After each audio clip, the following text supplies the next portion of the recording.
It's a good starting point to start the discussion, to get into it by you giving us a bit of insight about your general academic interests and also more specifically about your research project and how it relates to the larger framework of the Aggressor project. It was really appalling to see how in Tudjman's Croatia in the 1990s, the bloodthirsty fascist regime of the so-called independent state of Croatia was being played down and even rehabilitated to some extent.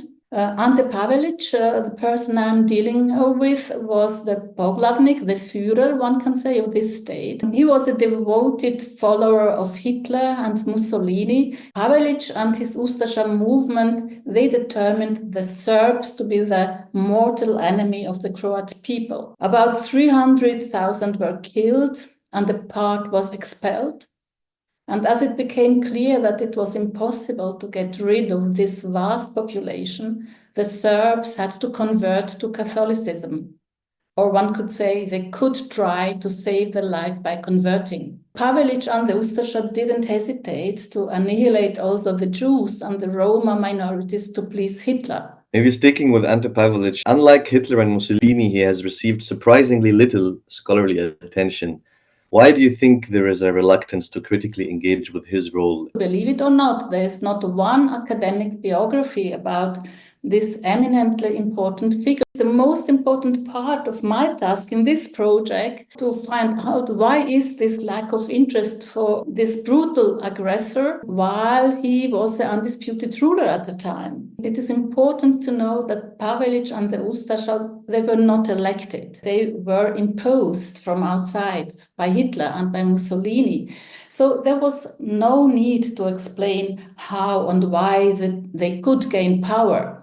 Pavelić lived very withdrawn. He was almost never appearing in public. Of course, he was over the place on posters in the offices and so on, but people didn't see him, and he didn't have these conventions or appearings in the public as we know it of Hitler. The important reason also is that Pavelić was seen by his contemporaries and by historians as a puppet of Hitler and Mussolini.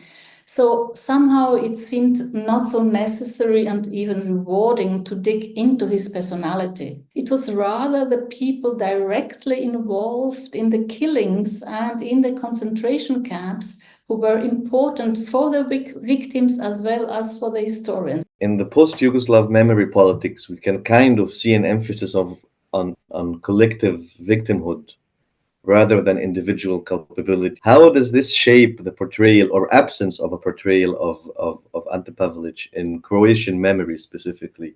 For the anti-fascist in Croatia, not much changed. There had been anti-fascists in the Croatia all over in the wartime, for instance. Many Croats went to the partisans, for instance, and the anti-fascist tradition lives on in Croatia. For the Neo-Ustasha, Pavelić became again a label, someone who could personify their radical stance, but still he seems to be more of a symbol.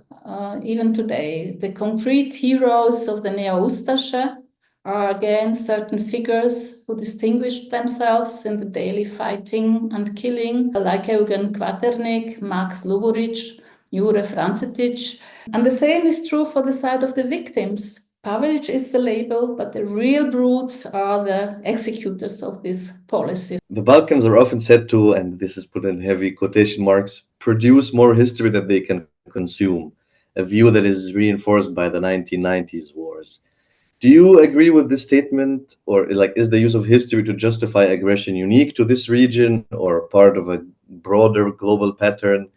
And why does this stereotype persist? Eastern Europe has been and still is marked by ethnic, culture, and religious plurality Western Europe never had. And this variety, this plurality, it is of course one of the richnesses and the attraction of these regions, but on the other hand, it complicates their coexistence.